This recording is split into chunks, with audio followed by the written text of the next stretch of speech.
Hello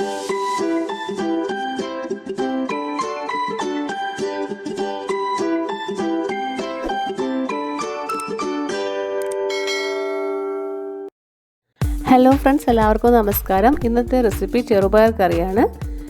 തേങ്ങ ചേർക്കാതെ തന്നെ നല്ല രുചിയോട് കൂടിയിട്ട് നമുക്ക് ചെറുപയർ കറി ഉണ്ടാക്കാൻ പറ്റും. അപ്പത്തിനും ചോറിനും പുട്ടിനും ഒക്കെ പറ്റിയ നല്ലൊരു ടേസ്റ്റി കറിയാണ്. ഇതെങ്ങനെയാണ് ഉണ്ടാക്കുന്നതെന്ന് നോക്കാം. ഞാനിവിടെ 2 കപ്പ് ചെറുപയർ എടുത്തിട്ടുണ്ട്. നന്നായിട്ട് കഴുകിയെടുത്തതാണ്. ഇത് വെള്ളത്തിൽ കുതിർത്ത് വെക്കേണ്ട ആവശ്യമൊന്നുമില്ല.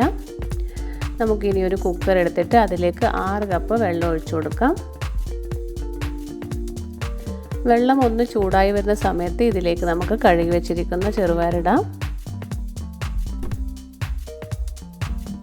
ഇനി ഇതിലേക്ക് കുറച്ച് ഉപ്പിട്ട് കൊടുക്കുന്നുണ്ട്.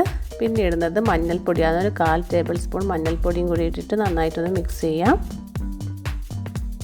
എന്നിട്ടിത് കുക്കർ മൂടി വെച്ചിട്ട് ഒരു 5 വിസിൽ വരുന്നത് വരെ വേവിച്ചെടുക്കാം. ഒരു മീഡിയം ഫ്ലെയിമിലിട്ടിട്ട് വേവിച്ചെടുത്താൽ മതി.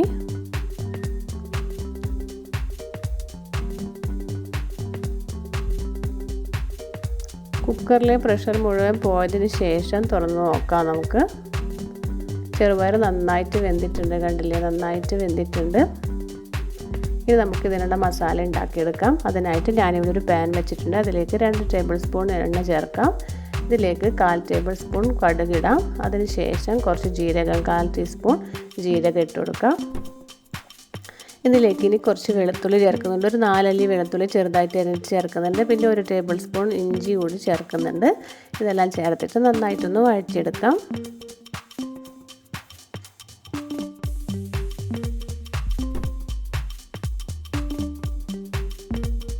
ഇഞ്ചിയും വെളുത്തുള്ളി ഒന്ന് കുറച്ച് സമയം വഴറ്റിയതിന് ശേഷം ഇതിലേക്ക് ഒരു സവാള അരിഞ്ഞത് ചേർത്തിട്ട് കുറച്ച് സമയം ഒന്ന് വഴറ്റിയെടുക്കാം. ഇതിൻ്റെ പച്ചമണമൊക്കെ മാറുന്നത് വരെയും ഒരു മീഡിയം ഫ്ലെയിമിലിട്ടിട്ട് കുറച്ച് സമയം ഒന്ന് വഴറ്റാം.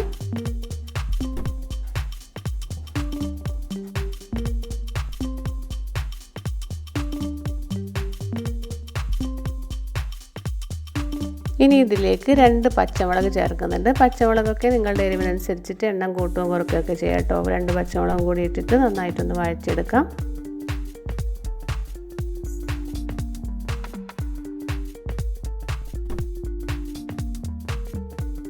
ഇനി ഇതിലേക്ക് 3 വറ്റൽമുളക് ഇട്ട് കൊടുക്കാം. എന്നിട്ട് കുറച്ച് സമയം ഒന്ന് വഴറ്റിയെടുക്കണം.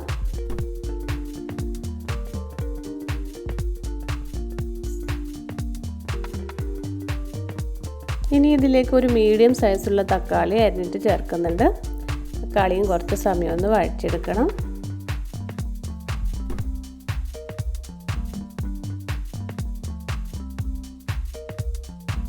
ഇതിലേക്ക് കുറച്ച് കറിവേപ്പില ചേർക്കാം. തക്കാളിയും കുറച്ച് സമയം വഴറ്റിയതിന് ശേഷം പൊടികൾ ചേർക്കാം. 1/4 ടീസ്പൂൺ മഞ്ഞൾപ്പൊടി, 1 ടീസ്പൂൺ മുളക് പൊടി, കാശ്മീരി ചില്ലി പൗഡറാണ് കേട്ടോ ചേർക്കുന്നത്. പിന്നെ 1 ടീസ്പൂൺ മല്ലിപ്പൊടി കൂടി ചേർക്കുന്നുണ്ട്. എന്നിട്ട് ഇതെല്ലാം ചേർത്തിട്ട് ഒരു ലോ ഫ്ലെയിമിലിട്ടിട്ട് ഒന്ന് വഴറ്റിയെടുക്കണം. 2-3 മിനിറ്റ് വഴറ്റിയെടുത്താൽ മതി.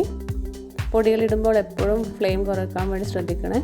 പിന്നെ അതിനുശേഷം നമ്മൾ കുക്ക് ചെയ്ത് വെച്ചിരിക്കുന്ന ചെറുപയർ ഇതിലേക്ക് ചേർക്കാം. എന്നിട്ട് നന്നായിട്ടൊന്ന് മിക്സ് ചെയ്യാം.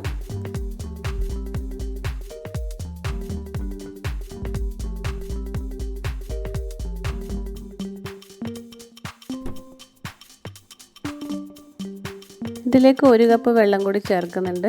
എന്നിട്ട് ഒന്ന് മിക്സ് ചെയ്യാം.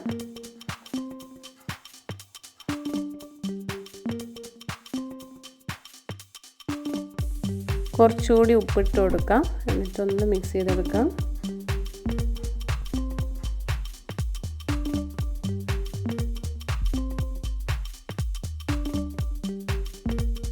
ഇനി ഇത് അടച്ചു വെച്ചിട്ട് ഒരു 10 മിനിറ്റ് വേവിച്ചെടുക്കാം. ഇടയ്ക്കൊന്ന് തുറന്നിട്ട് ഇളക്കി കൊടുക്കണം. ഇപ്പോൾ കറി ചെറുതായിട്ട് കുറുകി വന്നിട്ടുണ്ട്.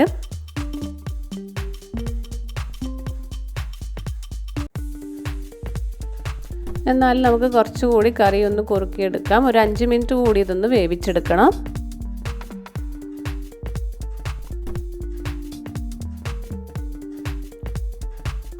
ഇപ്പോൾ കറി കറക്റ്റ് പാകത്തിനായിട്ടുണ്ട്.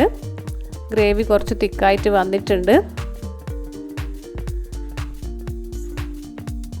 നമുക്ക് ആവശ്യത്തിനുള്ള പാകത്തിനായിട്ടുണ്ട് ഇത്. ഉപ്പൊക്കെ നോക്കിയിട്ട് വേണമെങ്കിൽ ചേർത്ത് കൊടുക്കാം കേട്ടോ ഇപ്പോൾ. അപ്പോൾ നമുക്കിനി സ്റ്റൗ ഓഫ് ചെയ്തിട്ട് ഇതൊരു സെർവിങ് ബൗളിലേക്ക് മാറ്റാം. ചപ്പാത്തിക്കും ചോറിനും പിന്നെ പുട്ടിനൊക്കെ പറ്റിയ നല്ലൊരു ടേസ്റ്റി കറിയാണ്. തേങ്ങയൊന്നും ചേർക്കാതെ തന്നെ നല്ല ടേസ്റ്റി ആയിട്ട് നമുക്ക് ചെറുപയർ കറി ഉണ്ടാക്കാൻ പറ്റും കേട്ടോ. പെട്ടെന്ന് ഉണ്ടാക്കിയെടുക്കാമല്ലോ. അപ്പോൾ എല്ലാവരും ഇത് ട്രൈ ചെയ്ത് നോക്കണേ. പുതിയൊരു റെസിപ്പിയുമായിട്ട് വീണ്ടും കാണാം. Thank you.